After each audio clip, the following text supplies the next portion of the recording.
But we begin this morning by taking a look at this afternoon rather, with taking a look at the 2025 hurricane season preview. And Fox 35 Storm Team meteorologist Laurel Blanchard joins me now. And good afternoon, Laurel. We got a look from the Colorado State University at their kind of projection of the upcoming season. Yeah, Garrett, this is the first outlook for the 2025 season, and usually the Colorado State University is one of the first to kind of give us an insight of what we can expect for the hurricane season to come. And they've been doing this for 42 years, and overall, this is a very accurate forecast, and we'll take a look of how well they actually did for the 2024 season. But this dropped at 10 a.m. this morning. So let's actually take a look at the first seasonal forecast of 2025 for hurricane season. Can't believe we're already talking about this. 59 days to go until June 1st, which is the first day of hurricane season. So let's get to the numbers. We'll start with the average. Average named storms per season, 14. Average number of hurricanes, so category 1 through 5, 7. 3 of those being major hurricanes, category 3, 4, or 5. Colorado State University predicts that there will be 17 named storms this season, 9 hurricanes, 4 of those being major hurricanes. So with that, the main takeaways from the press conference that really broke down this prediction earlier on today, it's still going to be above normal activity for a average hurricane season, and we saw those numbers a little bit above average, but not as active as what we saw in 2024. And we'll talk about more reasons why we are going to be seeing this trend and why those numbers are a little bit lower than what we saw last year. Also, the Atlantic, we're talking about the entire Atlantic basin, including the Gulf, is a couple of degrees warmer than average for this time of year, but again, not as warm as what we saw last year. And we'll talk about that a little bit more as well coming up. But the main thing, and one of the more surprising takeaways, is that the Colorado State University meteorologists are expecting to have an above average chance of seeing at least one major hurricane make landfall, and a greater chance of seeing that make landfall along U.S. coastlines or a Caribbean landfall. So this is what we're going to be focusing on as we continue to break down this outlook.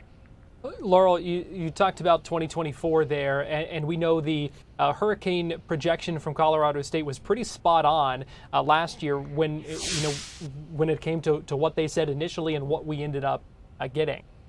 Yeah, so Garrett, just to take a look at the 2024 season, it was massive, extremely busy, lots of storms back to back to back, but we also saw a little bit of a lull. But just breaking down the season, started off right off the bat with the earliest category 5 hurricane in history. That is Beryl, and that caused immense damage off the coast of Texas. And then with that, we also saw these storms again, really one by one until the end of the season, after we saw that Saharan dust lift across the Atlantic. But it was a very busy season overall with some heavy hitters, including Beryl, as well as Helene and Milton, as we are very comfortable in Florida really knowing about. Of course, that made a direct hit on us. So with that, this 2024 season was extremely busy, and the last year's prediction was the busiest on record. And a little bit of a side note here, there were 3 names that were retired off the list this year, and that being Beryl, Helene, and Milton, just because of the destruction and unfortunately the deaths that those 3 storms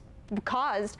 They are going to be retired. So the names that are going to be replacing those are Brianna, Holly, and Miguel. And you'll notice these names are going to come around again because names are recycled every 6 years. So this will be the list as we take a look forward to the 2030 season. But overall, just to look at the numbers and how well the Colorado State outlook really did.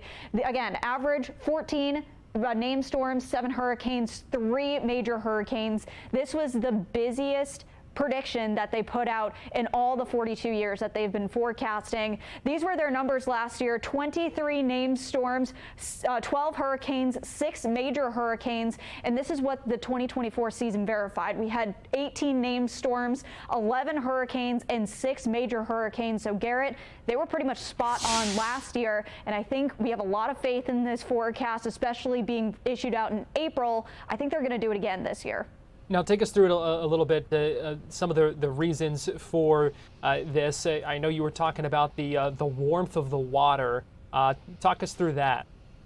Yeah, so Garrett, usually when we see a little bit of warmer water, usually means some more hurricanes or more intense hurricanes, but also something to keep in mind, we were in a very strong La Nina pattern last year in 2024. So really that just goes hand in hand. If we have cooler water over the Pacific equator, usually we have much weaker upper winds, and that leads to more hurricanes across the Atlantic basin. So again, we were in very strong La Nina last year. That really allowed those winds to stay on the calmer side, but also that gives hurricanes closer down to the surface to really pick up and allow for more hurricanes due to the reduced wind shear caused by that cooler water. And even though we're seeing above average, overall there was this cool strip of water right along the equator on the Pacific side, which led to more hurricane activity on the Atlantic side. But this year, we're seeing those temperatures a little bit warmer. La Nina not going to be as strong, so I think we're really going to go into more of a transition year. Maybe a little bit of La Nina trends, but not full drastic extreme La Nina, and that's what also Colorado State University has been suggesting as well. So we're either approaching a very weak La Nina or a very neutral year, and when we talk about a neutral year, that just means the water near the Pacific equator, this is going to be near normal temperatures or a little bit warmer, a little bit cooler, but right around average in all of the time that we've been tracking sea surface temperatures. With that, as long as they stay around average, it leads to a standard pattern in the trade wind. So there's nothing absolutely crazy of what we can normally see, especially when we talk about a very average season. So again, very much following those numbers, the numbers that we've been keeping track of since 1880. A very typical year is what we see in the neutral side. I still do think, and again, Colorado State University also thinks this as well, we may still have some La Nina trends that will keep that activity a little bit above average, but not full-blown La Nina, where we're going to be seeing immense activity like we saw last year. Briefly, Laurel, just to talk us through the landfall chances, if you could, before we let you go.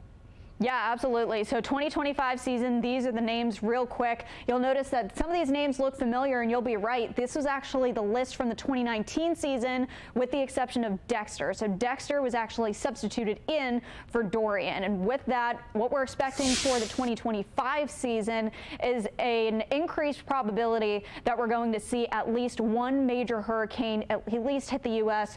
or hit the Caribbean. So right now, the report said 51% of at least one major hurricane hitting U.S., and that's the entire coastline, so including all of the Gulf and all of the East Coast. There's a 26% chance, including the Florida Peninsula and all the way up through the Panhandle, that there will be at least one major hurricane making landfall. Once again, this includes Florida and goes all the way up to the coast of Maine. And then as we talk about Gulf Coast, this is Texas coast all the way up through Louisiana, Mississippi, Alabama. There's a 33% chance of seeing a major hurricane land there. And overall for the Caribbean, there's a 56% chance of seeing a major hurricane track through there. And if you'd like to join us, this was just the very basic top of the iceberg of what we saw with that forecast there. But if you would like to see more information, Noah and I are going to be on Fox Local at 3 p.m. So make sure you join us to get the whole nitty-gritty of what we saw with this outlook. All right, good stuff, Laurel. We appreciate you breaking that down for us. Less than 2 months out until the official start of hurricane season, so good information to know. We appreciate it.